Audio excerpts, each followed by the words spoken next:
ಕಿರುತೆರೆ ನಟಿ ಪವಿತ್ರಾ ಜಯರಾಮ್ ಸ್ನೇಹಿತ ಚಂದ್ರು ಆತ್ಮಹತ್ಯೆಗೆ ಶರಣಾಗಿರೋದ್ರ ಬಗ್ಗೆ ನಾವು ಮಾಹಿತಿ ಕೊಡ್ತಾ ಇದ್ವಿ. ಆತ್ಮಹತ್ಯೆಗೆ ಕಾರಣ ಏನು, ಯಾವ ಕಾರಣಕ್ಕೆ ಇಂಥ ದುಡುಕಿನ ನಿರ್ಧಾರವನ್ನ ತೆಗೆದುಕೊಂಡ್ರು ಚಂದ್ರು ಅನ್ನೋ ಪ್ರಶ್ನೆ ಸಹಜವಾಗಿದ್ದೇ ಇದೆ.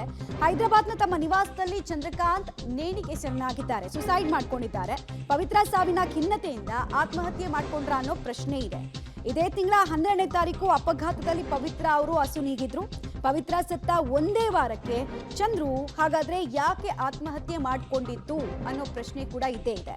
ಪಬ್ಲಿಕ್ ಟಿವಿಯಲ್ಲಿ ಟ್ರಾಜಿಡಿ ಸೂಸೈಡ್ ನ ಇನ್ಸೈಡ್ ಸ್ಟೋರಿ ಕೂಡ ರಿವೀಲ್ ಆಗ್ತಾ ಇದೆ. ಗಮನಿಸ್ತಾ ಇದೀವಿ ನಾವು ಅಂದ್ರೆ ಪವಿತ್ರಾ ಹಾಗೂ ಚಂದ್ರಕಾಂತ್ ಜೊತೆಗಿದ್ದಂತಹ ಅನೇಕ ರೀಲ್ಗಳನ್ನ, ಇನ್ಫ್ಯಾಕ್ಟ್ ತೀರಾ ಹಚ್ಕೊಂಡಿದ್ರು. ತೀರಾ ಚಂದ್ರಕಾಂತ್ ಅವರ ಪ್ರೊಫೈಲ್ ಅನ್ನ ನೋಡಿದಾಗ್ಲೂ ಕೂಡ ಪವಿತ್ರಾ ಜಯರಾಮ್ ಜೊತೆಗಿನ ಫೋಟೋ ರೀಲ್ಸ್ಗಳೇ ಅತಿ ಹೆಚ್ಚಿದೆ. ಅಂದ್ರೆ ಅವರ ಅಕೌಂಟ್ ಪೂರ್ತಿ ಅದೇ ತುಂಬ ಹೋಗಿದೆ ಅನ್ನೋದನ್ನ ಕೂಡ ನೀವು ನೋಡ್ತಾ ಇರಬಹುದು.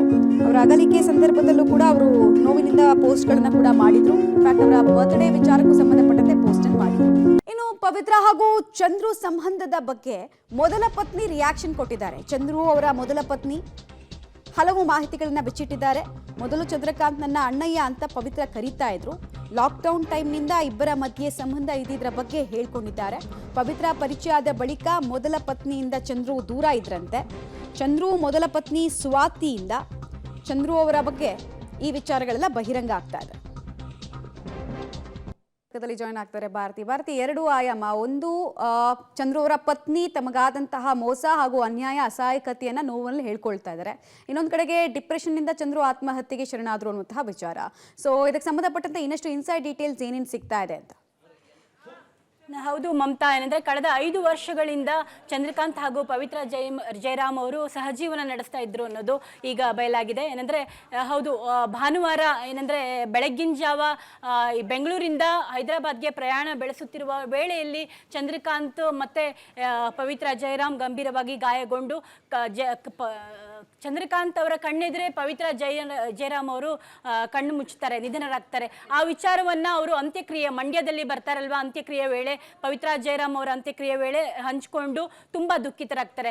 ನನ್ನ ಕಣ್ಣೆದುರಿಗೆ ಏನು ಪವಿತ್ರಾ ಜಯರಾಮ್ ಅವರು ಕಣ್ಣು ಮುಚ್ಚುತ್ತಾರೆ, ಒಂದ್ ವೇಳೆ ಆ ಸಂದರ್ಭದಲ್ಲಿ ಆಂಬ್ಯುಲೆನ್ಸ್ ಸಿಕ್ಕಿದ್ರೆ ಖಂಡಿತವಾಗ್ಲೂ ಬದುಕಿಡ್ತಿದ್ರೇನೋ, ತುಂಬಾ ಹಚ್ಕೊಂಡಿದ್ದೆ ಅಂತ ಹೇಳಿ ಕಣ್ಣೀರನ್ನ ಹಾಕ್ತಾರೆ. ಆವಾಗಲೇ ಅವರು ಒಂದು ರೀತಿಯಲ್ಲಿ ಖಿನ್ನತೆಗೆ ಒಳಗಾದಂತೆ ಕಾಣ್ತಾ ಇದ್ರು. ಅಲ್ಲಿಂದ ಹೈದರಾಬಾದ್ಗೆ ತೆರಳಿದ 2 ದಿನದ ಬಳಿಕ ಅಂದ್ರೆ ನಿನ್ನೆ ರಾತ್ರಿ ಅವರು ಆತ್ಮಹತ್ಯೆ ಮಾಡಿಕೊಂಡು ಚಂದ್ರಕಾಂತ್ ಅವರು ನಿಧನರಾಗ್ತಾರೆ. ಹೀಗಾಗಿ ಅವರ ಎರಡೂ ಕುಟುಂಬಕ್ಕೂ ಖಂಡಿತವಾಗ್ಲೂ ಇದು ಒಂಥರ ಶಾಕ್.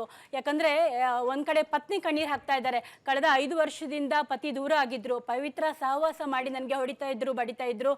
ಅವರ ವಿಚಾರವನ್ನ ಅವರ ಮಕ್ಕಳಿಗೂ, ಪವಿತ್ರಾ ಜಯರಾಮ್ ಅವರ ಮಕ್ಕಳಿಗೂ ಕೂಡ ಹೇಳಿದಾಗ ಹೌದು, ಅವ್ರ ಪಾಡಿಗೆ ಅವ್ರನ್ನ ಬದುಕೋದಕ್ಕೆ ಬಿಟ್ಬಿಡೋಣ, ಅವ್ರ ವೈಯಕ್ತಿಕ ಅಲ್ವೇ ಅಂತ ಹೇಳಿದ್ರು. ಈ ತರದ ವಿಚಾರಗಳನ್ನಷ್ಟು ಚಂದ್ರಕಾಂತ್ ಅವರ ಪತ್ನಿ ಹಂಚ್ಕೊಳ್ತಾರೆ. ಹೀಗಾಗಿ ನೋಡೋದಾದ್ರೆ ಇದೊಂದು ರೀತಿಲಿ ಖಿನ್ನತೆಗೆ ಒಳಗಾಗಿ ಚಂದ್ರಕಾಂತ್ ಅವರು ಪವಿತ್ರಾ ಜಯರಾಮ್ ಅವ್ರನ್ನ ತುಂಬಾ ಹಚ್ಕೊಂಡು ಜೊತೆಗೆ ಒಟ್ಟಿಗೆ ಪ್ರಯಾಣ ಬೆಳೆಸುತ್ತಿರುವ ವೇಳೆ ಈ ತರದ ಒಂದು ಕಣ್ಣೆದುರಿಗೆ ಪವಿತ್ರಾ ಜಯರಾಮ್ ಅವರು ಕಣ್ಣು ಮುಚ್ಚಿರೋದ್ರಿಂದ ಚಂದ್ರಕಾಂತ್ ಅವರು ತುಂಬಾನೇ ಖಿನ್ನತೆಗೆ ಒಳಗಾಗಿ ಆತ್ಮಹತ್ಯೆ ಮಾಡಿಕೊಂಡು ಅನ್ನೋದು ಇದೊಂದು ರೀತಿ ಪ್ರಕರಣ. ಮಮತಾ, ರೈಟ್. ಧನ್ಯವಾದ ಭಾರತಿ ತಮ್ಮೆಲ್ಲ ಮಾಹಿತಿಗಾಗಿ. ಒಟ್ಟಾಗಿ ಜೀವನ ನಡೆಸಬೇಕು ಅಂತ 108 ಕನಸುಗಳನ್ನ ಕಂಡಿದ್ರು ಪವಿತ್ರಾ ಜೊತೆಗೆ ಚಂದ್ರಕಾಂತ್. ಬಟ್ ವಿಧಿಯ ಆಟ, ವಿಧಿಯ ರಚನೆ ಬೇರೆನೇ ಇತ್ತು.